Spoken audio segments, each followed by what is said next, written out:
everyone, this is Rashi and welcome back to the Reading Platter. So it is time for April wrap up and I have my journal. You know what? I really don't want to talk about April. It was horrible. I had so many good books to read that I did not read. I had so many arcs to read that I did read, but I was so excited for these arcs. I was so disappointed. So much. I can't even explain. I had to read about, not about, but exactly 4,364 pages. And guess what? How many I read? 847. Look at the stats. I did not read anything. Can you see? Only these 2 days I read, and the rest of the days were, first of all, I made a video and all the clips were deleted. So I was really disappointed in that. So I had to read some other books for that.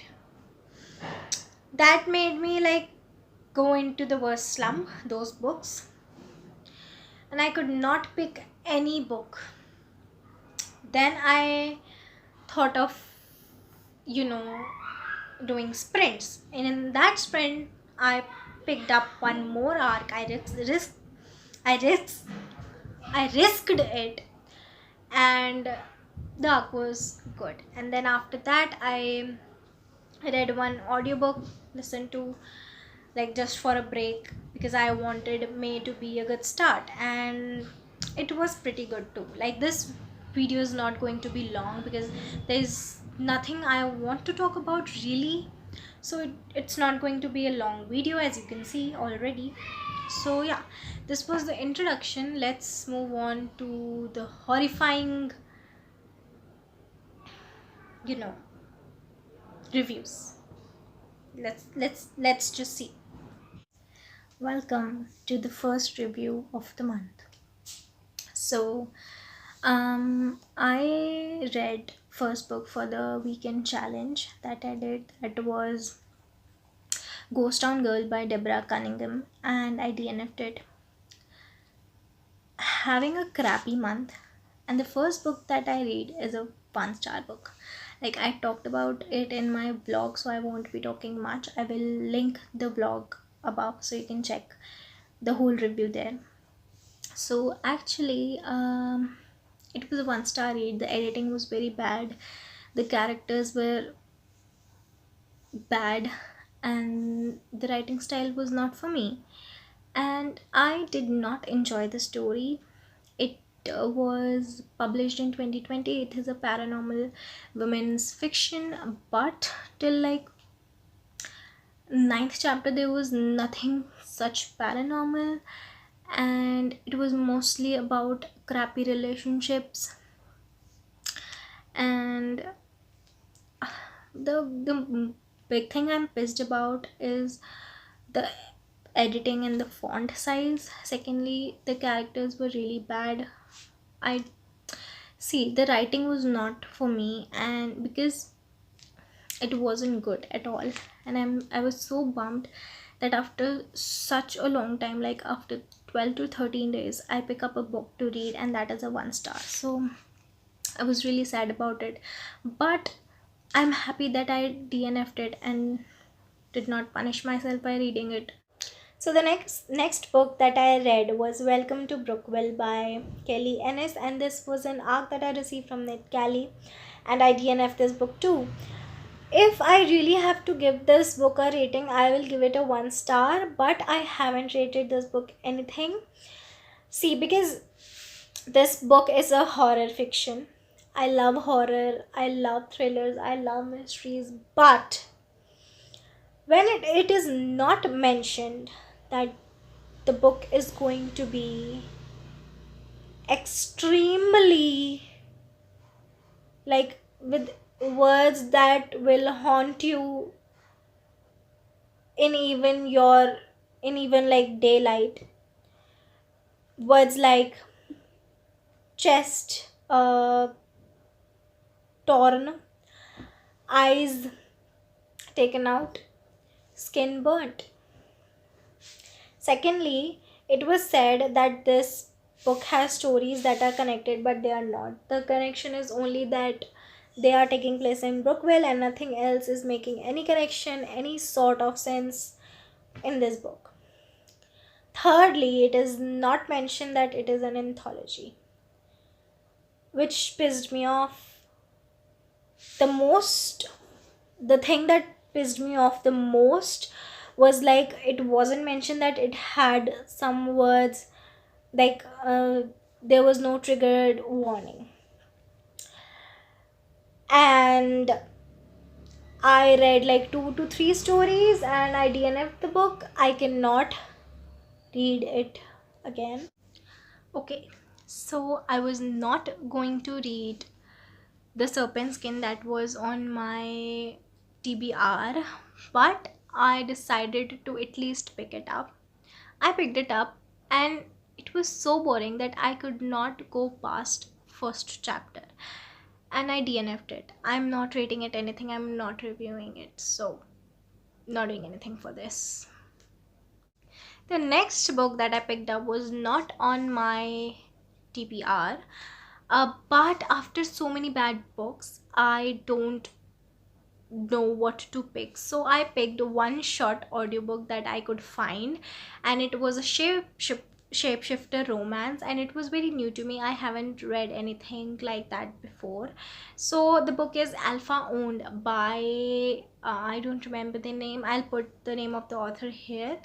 um I gave it a 4 stars. It was good. It was new to me. It was very steamy, which I'm not used to read.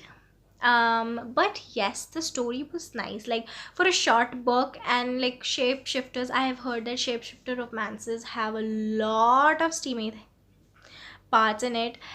But it was like on not even 2 hours long, and I really enjoyed those 2 hours. I read it in one sitting and I enjoyed myself. Like it was a complete change. I did not have to read, I just had to listen and do some chores. um and yes, it was good. It I had good time. Like after having so much bad experiences with the arcs and books, basically this was the one that I picked up and it was good and I did not hate it. So this book deserved a 4 star. And yes, yet shapeshifter romances are steamy, but I'm willing to read more of it because I really liked how the story developed. And yes, there was so much steamy things going on that I can skip those things while reading if I'm not comfortable with them. But um everything was fine with it. It was okay. It was a bit confusing sometimes. That's why I did not give it 5 stars. So yeah, this was it. I really enjoyed it. I don't know what next book will bring it to me, or I will even pick it up or not. Like I have picked up books on like 27th. Now it is 27th and I have read it right now after 15th, and it's been long and it was a good experience picking up a book again. And yeah, I gave it a 4 stars. I recommend it. It's nice. It's nice. The next book that I read was Olive by Emma Gannon, and it is a feminist book, and I really like the story. Like to be honest, there were some parts that were a bit triggering, and the main character was given much more importance than necessary. But the story was good. It was refreshing. I had audiobook and ebook arc for this. I received this from NetGalley and it was really refreshing to read. There were so many issues that really happened to women that society just ignores, and maybe they just comment on them. But I really enjoyed the story. I really enjoyed how it was developed.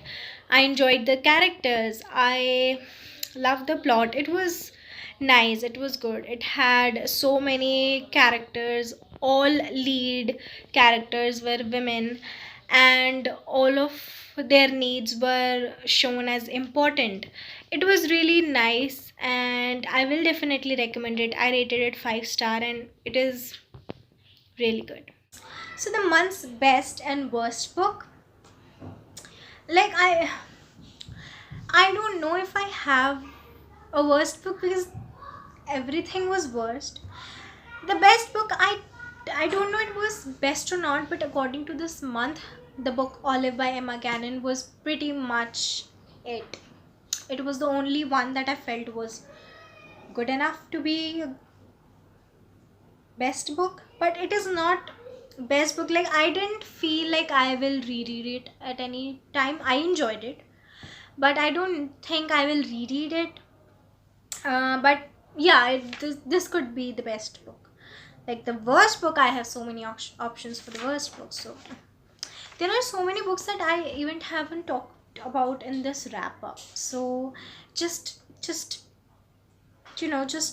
imagine how terrible it would have been. So yeah, this was it for the wrap up, and we'll meet in the next video.